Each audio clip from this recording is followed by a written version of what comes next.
Hi, everybody. Welcome to my channel. I'm Creative Katie Karen Burchill. Here's a reminder. Find joy in the journey. Any day we get to create is a good day. So enjoy the journey. I'm working in a brand new art journal. First time I'm using the Artist Loft brand. I usually use the Canson Mixed Media. It's 98 pounds. The Artist Loft one is also 98 pounds, seems very similar. It was what was available when I went shopping. So I'm taking it off the coil, and right away I noticed that the cover is way more sturdy than the Canson Mixed Media one, and the coil is a little bit higher quality. But there are less pages on it for a comparable price. So if you've used this, let me know what you think. So after taking it off the coil, I'm just going to clip these pages. Then I just have them at the ready and I'm ready to go. I've taped off the coiled edge. I've grabbed my hanging file of purple gel print and collage papers, and I'm just pulling out some. I'm going to jump start this page with pre-colored, pre-patterned materials. This is going to get this creative process going. But no guarantee on whether any of this shows up at the end. It's a quick, easy way to use up those collage papers and get going and break that page. So I was ready to start ripping them, and I thought, often I get to that step and then I think, oh, I wish I had done some stamping. So I'm going to do some stamping here. So I grabbed my archival ink and the stamp set, get the ink on the stamp. And as usually happens with my ink pen, even when I've, refilled it, it's just very light. So I prefer actually using acrylic paint and brayering it on gets a nice even coat, and I'm going to stamp it. Look how much darker this is. I'm just putting some of the numbers, and I'm going to come with another stamp in a minute from that same stamp set just to break the page. When you start, you don't always know where you're going to end up or what the next step is. You're simply doing one thing. You're putting pattern, color, texture, and repeat. So here I'm adding the next stamp.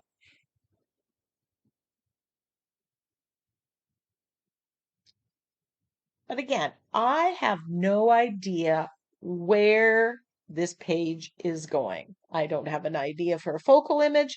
Basically, I just picked the color scheme. So now I'm just ripping up some of those collage papers and just putting them randomly on the page. Just kind of, you put them, and if you like it, that's where you end up gluing it.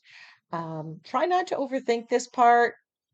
Now, some of this is giving me basically the color scheme that I'm going to end up with, although there are a few detours along the way, but it will also add texture to the page.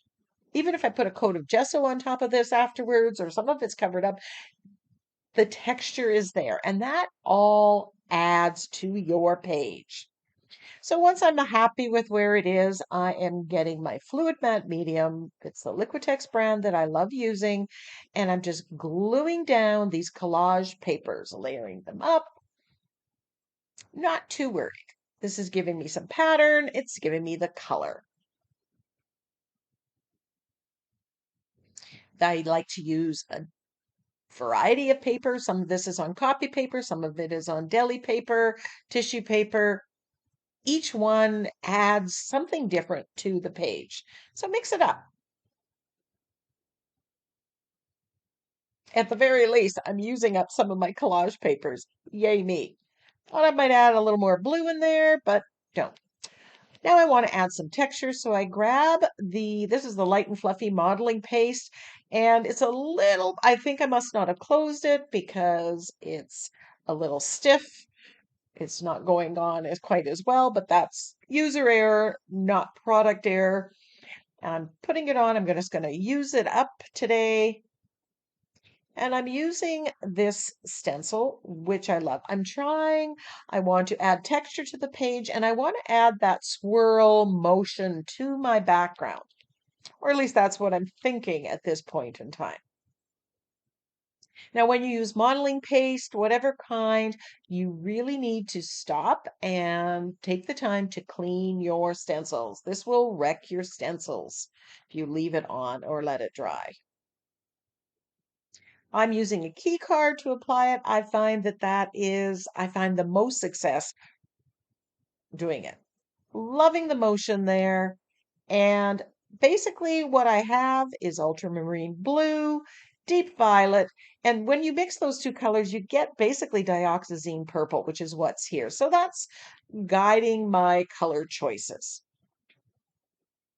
So if you're unsure what colors to go with, grab some gel prints that catch your eye, and there you go. Jumpstart the process.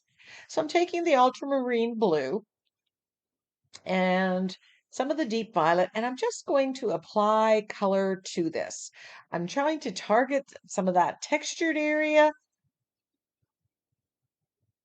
but as typical, and you're going to see this, I end up pretty much getting rid of any of that white space. When will I learn?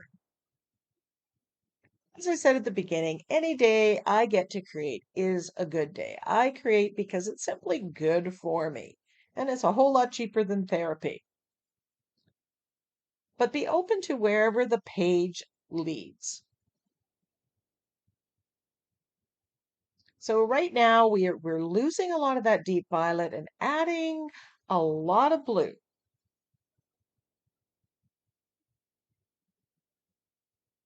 When I mix them, I am getting that deep, darker purple.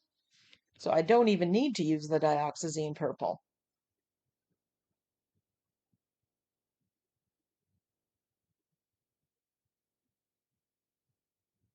But right about here, I have to admit, I am not exactly loving what's happening, but you know what?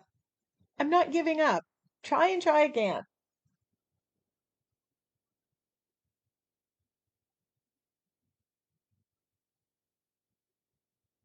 This is getting a little darker than I envisioned on. So I'm going to grab some white paint here and using this Retroburst stencil from the Crafter's Workshop, I'm brightening up the page by adding stenciling in white.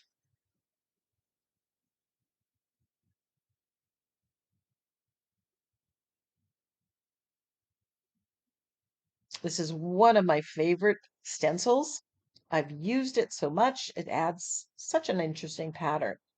Then I grabbed my makeup sponge and I thought, oh, that texture thing, it got too dark. So I'm just going to lightly rub white on top of it to bring out the texture and pattern and to, again, lighten the page.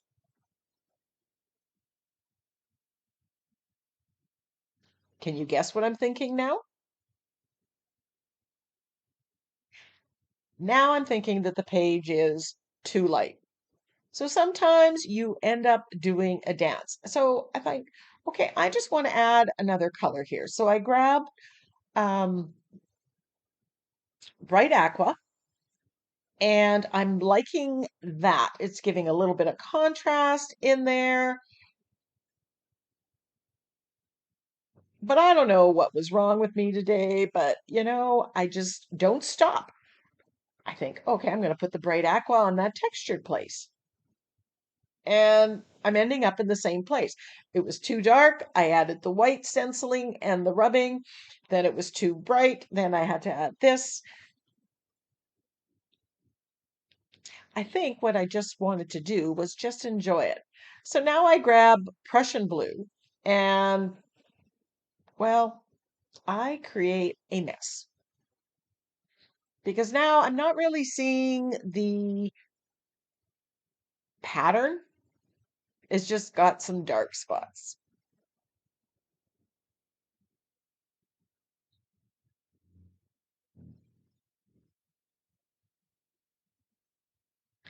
Then I'm just edging the page. I grab my angle brush and I'm just going to shade around the page. And I'm thinking, what can I do? I'm still not happy with the background. I love the colors, but it's not done yet. So I grab this stencil and I put it back on and put Prussian blue on my sponge and I sponge on top of it. And this at least is, while it's dark, it's giving me definition to the pattern. It's bringing out the texture. And I'm a little bit happier with that. I wanted that swirl pattern. I was happy with that choice.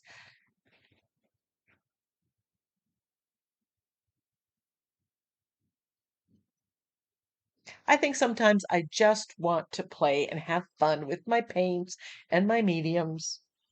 It's not about the end product, it's about the process. So I think I'm ready to put my focal image. Now, I had these toadstools, mushrooms sitting there, and the fairy was sitting there for a while, and I wanted to do something with the mushrooms. This isn't it, but I was determined I'm going to make it fit. I grab a sentiment. All these three things were sitting on my table to be used. So instead of looking for something more, I just decided to use what was within arm's reach. Cutting up the sentiment, trying to get a different arrangement. Then I decide I'm going to turn this around. And I actually think this was a mistake. I think it looked better composition wise going the landscape orientation.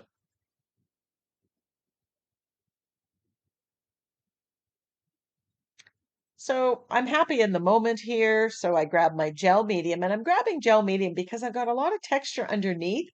And when that's the case, I want something a little stronger than the fluid matte medium. Giving a good coat underneath and on top. And now I'm just going to colorize it. I need some solid color here. So I grab the bright aqua and I paint that toadstool mushroom, the bright aqua, so it stands out from the background. I've got so much going on in the background. I need my focal image to be a little simpler, a little brighter, so it really stands out.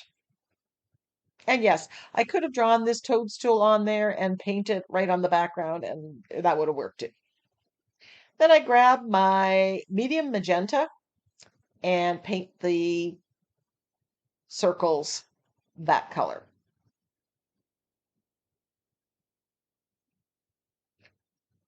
And I know I'm going to be doing some shading here, and that's just going to make it fit the background because I'm shading with the Prussian blue right now.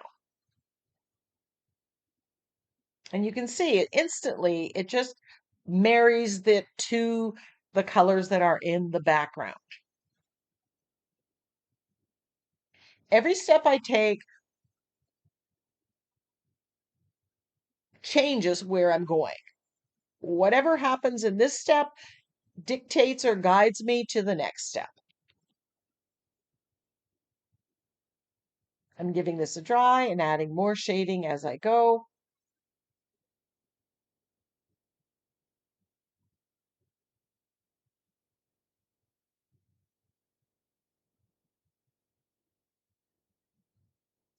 As I watch this, I'm getting ideas for using that toadstool mushroom shape.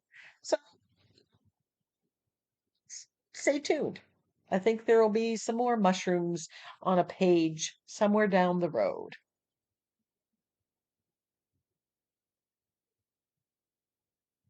I wanted to introduce a little more of that pink into the background. So I'm taking some on the makeup sponge, the medium magenta, and just rubbing it, especially where there's white, so that pink goes into the background. So remember the background that we started with? Pretty much it's gone. But it did point us in the direction and it did add texture, so that's a win. Where you start is not always where you end up, or where you end up isn't always where you start. Sometimes a page has a mind of its own.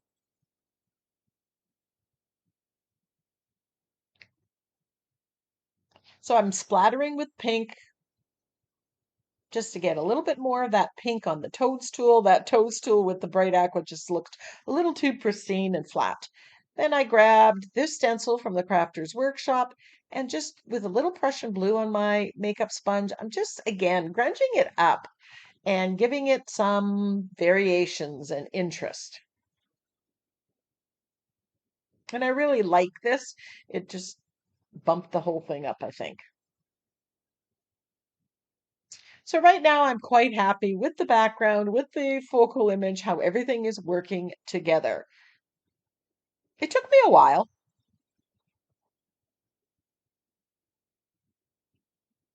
I'm gluing down this fairy. This is a free printable, I believe, from supercoloring.com. And now I'm just finalizing my decision around the sentiments. I decide I want to just even separate it even more.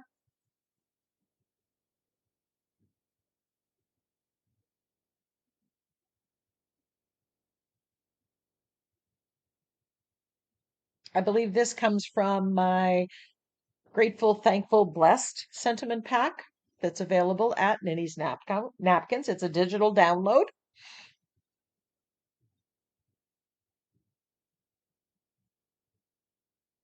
And once again, gluing down with my matte medium. I want to add a little bit more definition to the focal image, so I'm coming back and I'm shading with black this time. It's just making that mushroom stand out all the more.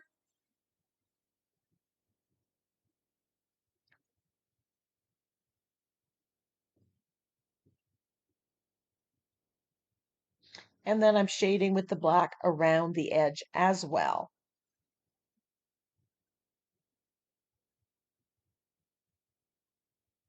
So there are lots of layers on this page. And when you look at it, there's texture, there's patterns, there's color, everything a page needs.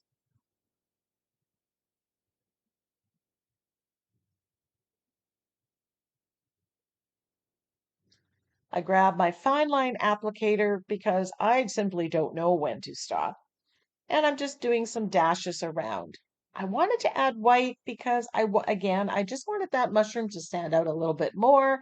And I wanted to brighten what ended up being a fairly dark page,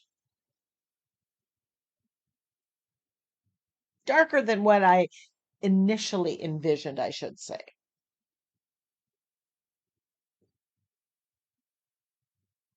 But the deep violet, the magenta, the bright aqua, the Prussian blue, those are winning color combinations.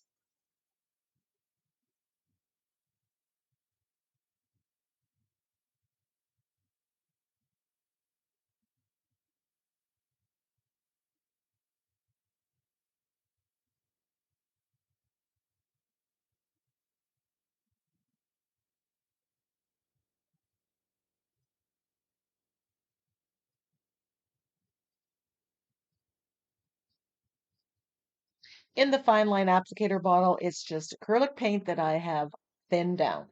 Adding some more dots in and around the page just to add again more white.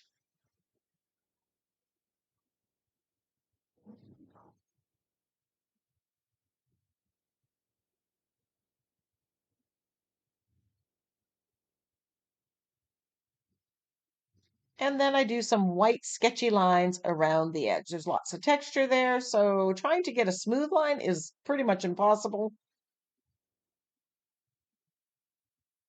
So I'm deliberately going sketchy. Don't fight it.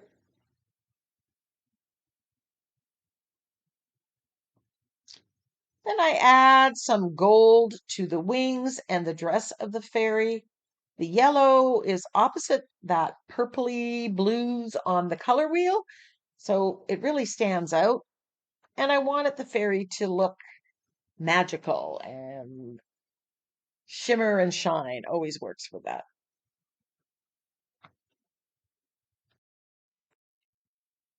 bit of gold splatter.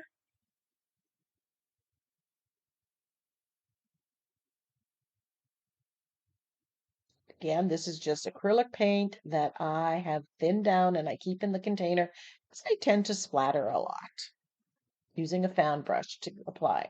So there's the color wheel, and we are on this side of the color wheel with the backgrounds.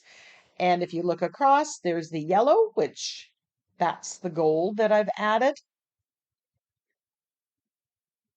And then across, going the other way, you're going to see the teal. So the decisions that I made and for what stands out on here, the color wheel will guide you. So grab a color wheel. Here are close-ups of the finished page. I hope you enjoyed joining me for the process, for the journey of this page. Until next time, go get creative.